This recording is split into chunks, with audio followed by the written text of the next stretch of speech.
नमस्कार, ओम शांति। बहुत बहुत स्वागत और अभिनंदन आप सभी का आज 5 सितंबर 2025 की मुरली चर्चा में। तो आज प्यारे शिव बाबा ने हमें अपनी प्रतिज्ञा याद दिलाई है। एक ऐसी प्रतिज्ञा जो दिल की गहराई से निकलती है। जब तक पावन न बने तब तक एक बाप को ही याद करते रहेंगे, एक बाप को ही प्यार करेंगे।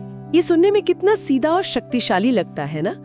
चलिए आज इसी गहरी बात पर थोड़ी और रोशनी डालते हैं, समझते हैं कि बाबा के इन शब्दों में हमारे लिए क्या छिपा है। ओम शांति। बिल्कुल, ये प्रतिज्ञा साधारण नहीं है। बाबा इसे सिर्फ शब्द नहीं मानते, बल्कि एक साधना मानते हैं। वो समझाते हैं कि यही वो तरीका है जिससे हमारे अनेक जन्मों के वो जो कर्मों का बोझ है ना, वो हल्का हो सकता है, जिसे वो कहते हैं पापों का भस्म होना।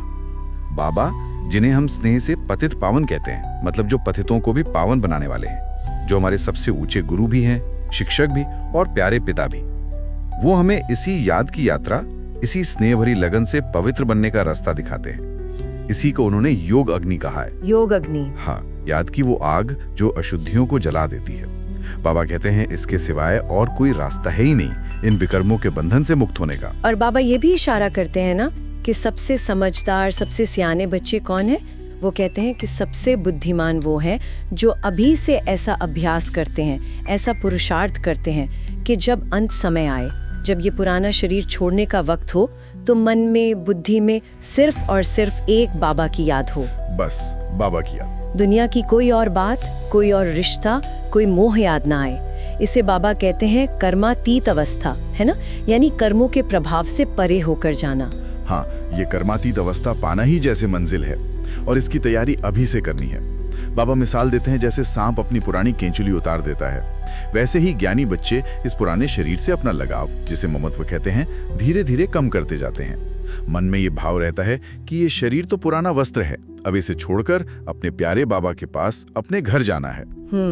सतयुग में भी तो आत्माएं खुशी खुशी एक शरीर छोड़ दूसरा लेती हैं, वहां दुख का नाम निशान नहीं होता। यहाँ हमें ज्ञान की समझ से उस स्थिति तक पहुंचना है। बाबा की मुरलियों में एक बात जो मुझे हमेशा बहुत खास लगती है, वो है गृहस्थ व्यवहार में रहते हुए पवित्र बनने पर उनका जोर। वो इसे कायरता नहीं बल्कि बहादुरी का काम कहते हैं। कमल के फूल का उदाहरण देते हैं ना, जो कीचड़ में रहते हुए भी उससे न्यारा और प्यारा रहता है। जी बिल्कुल, न्यारा और प्यारा। बाबा कहते हैं ये असली महावीरता है। वो कहते हैं कि ये काम तो बड़े बड़े सन्यासी भी नहीं कर पाते, जो गृहस्थ में रहकर पवित्रता का व्रत निभाते हैं। क्या इसी बहादुरी से ऊंचे पद का रास्ता खुलता है? बिल्कुल सही पकड़ा आपने। बाबा की श्रीमत यानी श्रेष्ठ सलाह यही है कि गृहस्थ व्यवहार में रहो, अपनी जिम्मेदारियां निभाओ, लेकिन मन से, बुद्धि से कमल फूल की तरह पवित्र रहो। बाबा स्पष्ट करते हैं कि अगर ये नहीं किया, अगर पवित्रता की धारणा पक्की नहीं हुई, तो फिर विश्व की बादशाही मतलब सतयुग का ऊंच पद कैसे मिलेगा? ये कोई छोटी मोटी पढ़ाई नहीं है। बाबा इसे नर से नारायण बनने की पढ़ाई कहते हैं। और ये पढ़ाई कहाँ चल रही है? बाबा के खोले हुए ईश्वरीय विश्वविद्यालय में, जिसका नाम भी कितना अर्थपूर्ण है, प्रजापिता ब्रह्मा कुमारी ईश्वरीय विश्वविद्यालय। इस नाम में प्रजापिता शब्द पर भी बाबा ध्यान दिलाते हैं। इसका क्या खास महत्व है? हाँ, बाबा समझाते हैं कि दुनिया में ब्रह्मा नाम के तो बहुत लोग हो सकते हैं, लेकिन प्रजापिता ब्रह्मा सिर्फ एक ही हैं। प्रजापिता यानी सारी मानव प्रजा के पिता। वो एक ही हैं जिनके द्वारा परमात्मा शिव नई सृष्टि की स्थापना करते हैं, जिनके इतने सारे बच्चे हैं जो इस ज्ञान को धारण कर देवता बनते हैं। अच्छा, ये ज्ञान देने वाले निराकार शिव हैं, लेकिन साकार माध्यम प्रजापिता ब्रह्मा है। इसीलिए बाबा कहते हैं ये नाम बहुत महत्वपूर्ण है। और ये ईश्वरीय विश्वविद्यालय ही वो जगह है जहां इस पतित यानी गिरी हुई अवस्था वाली दुनिया को पावन, पारस जैसा बनाने का काम होता है। और ये काम सिर्फ एक बाप ही कर सकते हैं, कोई और नहीं। बाबा कई बार विचार सागर मंथन करने की बात भी कहते हैं, यानी गहराई से सोचने, ज्ञान के बिंदुओं पर मनन करने की। और ये भी कहते हैं कि उनकी लिखत यानी मुरली में बताई बातें भी समय अनुसार बदलती रहती हैं या और स्पष्ट होती जाती हैं। इसका क्या मतलब है? क्या ज्ञान बदल जाता है? ये बहुत अच्छा सवाल है। देखिए, ज्ञान का सार नहीं बदलता, लेकिन जैसे जैसे बच्चों की धारणा, उनकी समझ परिपक्व होती जाती है, बाबा उसी ज्ञान के और गहरे राज खोलते जाते हैं। जैसे स्कूल में पढ़ाई क्लास दर क्लास ऊंची होती जाती है ना? हाँ हाँ। वैसे ही यहाँ भी हमारी समझ गहरी होती जाती है। इसलिए बाबा कहते हैं कि ऐसा नहीं सोचना कि पहले ये बात क्यों नहीं बताई। समय पर हर बात स्पष्ट होती है। मुख्य बात है धारणा पक्की करना और विचार सागर मंथन करते रहना। और इस मंथन का, इस सारी पढ़ाई का केंद्र बिंदु क्या है? बाबा का एक महावाक्य, मामेकम याद करो। मामेकम याद करो यानी सिर्फ एक मुझ बाप को याद करो। मामेकम याद करो, ये सुनने में कितना सरल लगता है, पर जैसा मुरली में भी आज जिक्र आया, कई बार बच्चे समझ नहीं पाते कि याद करें कैसे, क्या करें याद में। कभी कभी मन भटकता है, बुद्धि स्थिर नहीं होती, उलझन होती है, जिसे बाबा कहते हैं मूंझ पढ़ना। इस पर बाबा क्या रोशनी डालते हैं? ये उलझन बहुत स्वाभाविक है और बाबा इसे समझते हैं। इसीलिए वो बार बार याद की विधि और इसके महत्व पर जोर देते हैं। वो स्पष्ट करते हैं कि याद ही इस यात्रा का मुख्य पुरुषार्थ है। सिर्फ कह देना कि हम बाबा के बन गए या हमने सब कुछ सरेंडर कर दिया, वो काफी नहीं है। अच्छा। बाबा आगाह करते हैं कि कभी कभी इसमें भी एक सूक्ष्म अहंकार आ सकता है कि हम तो सरेंडर हैं। लेकिन अगर याद की यात्रा में मजबूती नहीं है, अगर बाप को याद करके खुद विकर्मा जीत नहीं बने, मतलब अपने विकारों पर जीत नहीं पाई और पुण्य आत्मा बनकर दूसरों को भी बनाने की सेवा नहीं की, तो फिर ऊंच पद मिलना मुश्किल है। तो मतलब सिर्फ समर्पण का भाव काफी नहीं, याद का सक्रिय अभ्यास जरूरी है। बिल्कुल। बाबा तो यहाँ तो कहते हैं कि अगर याद में नहीं रहे तो भले सरेंडर भी हो, पद कौन सा मिलेगा? दास दासी का। वो कहते हैं उससे तो साहूकार प्रजा बनना अच्छा है, जो भले राजा रानी ना बने पर सुखी तो रहेंगे। सच्ची खुशी, अंदर की शक्ति, भविष्य का डबल ताज, मतलब पवित्रता और राजाई का, इन सब का आधार बाबा की याद ही है। याद से ही आत्मा शक्तिशाली बनती है। और इसी याद से जुड़ा है कर्मातीत अवस्था का लक्ष्य, जिसका हमने पहले जिक्र किया। बाबा कहते हैं कि विनाश का सारा मदार यानी आधार बच्चों की कर्मातीत अवस्था पर है। ये कैसे काम करता है? हाँ, ये बहुत गहरा कनेक्शन है। बाबा समझाते हैं कि जब बच्चे पुरुषार्थ करते करते अपनी कर्मातीत अवस्था को पा लेंगे, यानी पुराने कर्मों के हिसाब किताब चुकतू कर लेंगे, मन बुद्धि एकदम पवित्र और हल्के हो जाएंगे, तभी इस पुरानी दुनिया के परिवर्तन का, जिसे विनाश भी कहा गया है, कार्य पूरा होगा। अच्छा, तो हमारे पुरुषार्थ से विनाश का भी कनेक्शन है। बिल्कुल। ये अवस्था सभी बच्चे एक साथ नहीं पाएंगे, नंबरवार पाएंगे। जैसे जैसे बच्चे तैयार होते जाएंगे, वैसे वैसे परिवर्तन की प्रक्रिया आगे बढ़ेगी। इसीलिए बाबा हमें प्रेरित करते हैं, तुम विश्व के मालिक बनते हो, तो सोचो कितना बाप को याद करना चाहिए। ये सोचने वाली बात है कि हमारे पुरुषार्थ का प्रभाव पूरे विश्व पर पड़ता है। बाबा कहते हैं अंत समय में तो ये याद का अभ्यास और तीव्र हो जाएगा। क्यों? क्योंकि उस समय परिस्थितियां ऐसी होंगी जब मौत सामने खड़ा दिखेगा, जब दुनिया में हाहाकार मचा होगा, तब बुद्धि और कहीं जाएगी ही नहीं। तब बच्चे उठते बैठते चलते फिरते बस एक बाप को ही याद करेंगे। लेकिन बाबा कहते हैं उस समय की तीव्र याद का आधार अभी का अभ्यास होगा। अभी की नींव। हाँ, अभी से जो नींव डालेंगे वही अंत समय में काम आएगी।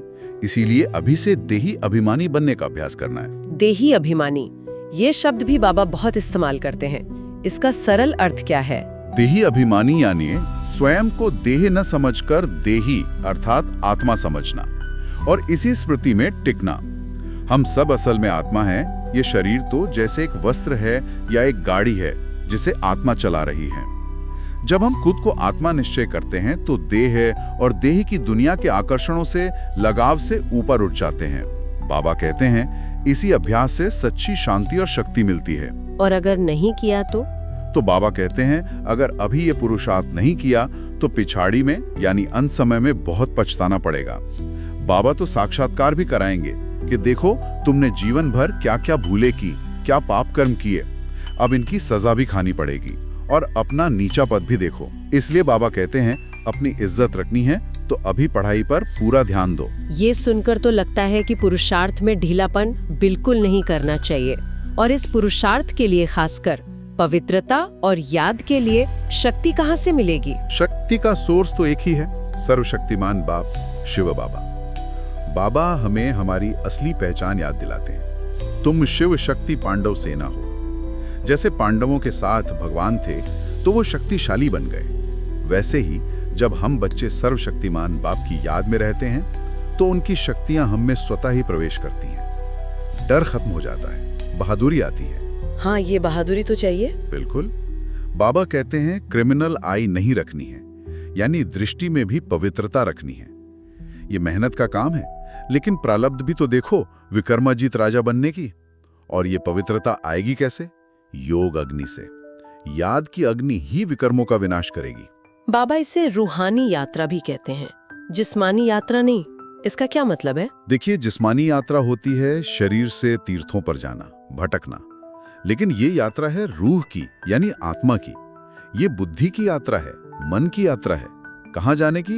अपने असली घर शांति धाम, जहां हमारे परम पिता परमात्मा शिव भी रहते हैं। उन्हें याद करते करते, उनकी तरफ बुद्धि का योग लगाते लगाते हम आत्माएं वापस अपने घर पहुंच जाएंगी। इसमें शरीर से कहीं जाने की बात नहीं, बल्कि मन बुद्धि से पाप को याद करने की बात है। तो आज की मुरली से अगर हम धारणा के लिए, मतलब जीवन में अपनाने के लिए मुख्य बातें निकालें तो क्या होंगी? हाँ बिल्कुल। पहली और सबसे महत्वपूर्ण बात, सदा ये स्मृति रहे कि सर्वशक्तिमान बाप हमारे साथ हैं, हमारे मददगार हैं। इस एक स्मृति से ही अपार शक्ति मिलेगी और याद की अग्नि से विकर्म भस्म होंगे। ठीक है। दूसरी बात, हम साधारण नहीं, हम शिव शक्ति पांडव सेना हैं। इसलिए हमें बहादुर बनना है, डरपोक नहीं। किसी भी विकार से, माया की किसी भी रूप से डरना नहीं है। बाबा तो मिसाल देते हैं कि अगर कोई बदमाश घर में घुस आए, हाथ लगाए तो उसे डंडा मारकर भगा देना है।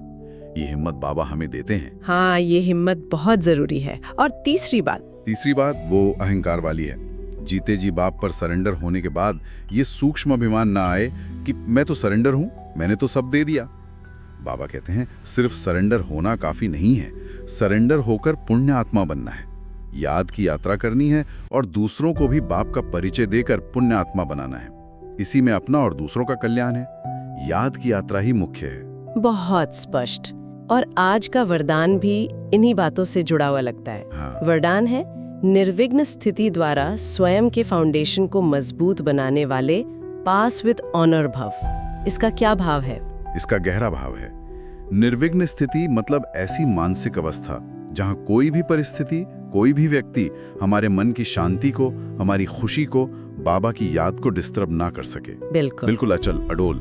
बिल्कुल। बाबा कहते हैं जो बच्चे लंबे समय तक ऐसी स्थिर अवस्था का अनुभव करते हैं, उनका फाउंडेशन यानी बुनियाद बहुत मजबूत हो जाती है। अच्छा। वो स्वयं तो शक्तिशाली बनते ही हैं, दूसरों को भी शक्ति दे सकते हैं। और ऐसे बच्चे ही अंत में पास विद ऑनर होते हैं, यानी फर्स्ट डिवीजन में आते हैं, ऊंच पद पाते हैं। तो लक्ष्य रखना है निर्विघ्न बनने का।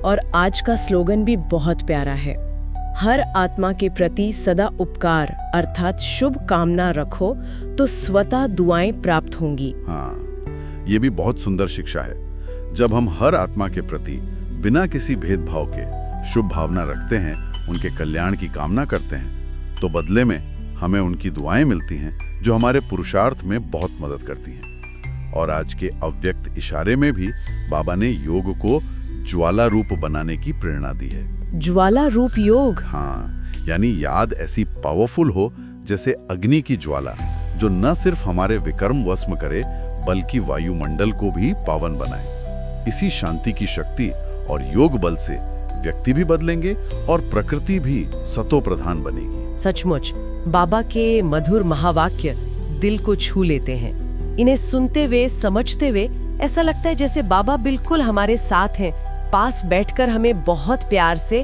हमारी मंजिल का रास्ता दिखा रहे हैं। एक नई उमंग, एक नया जोश भर जाता है अंदर। बाबा के प्यार और उनकी नजदीकी का अनुभव होता है। बिल्कुल, ये मुरली सिर्फ सुनने के लिए नहीं बल्कि जीवन में धारण करने के लिए है।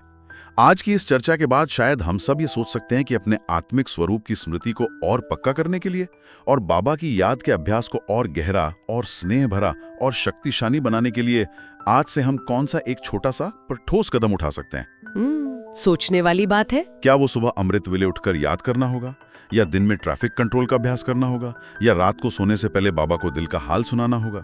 कोई एक कदम जो आज से ही शुरू किया जा सके। इसी शुभ संकल्प के साथ ओम शांति।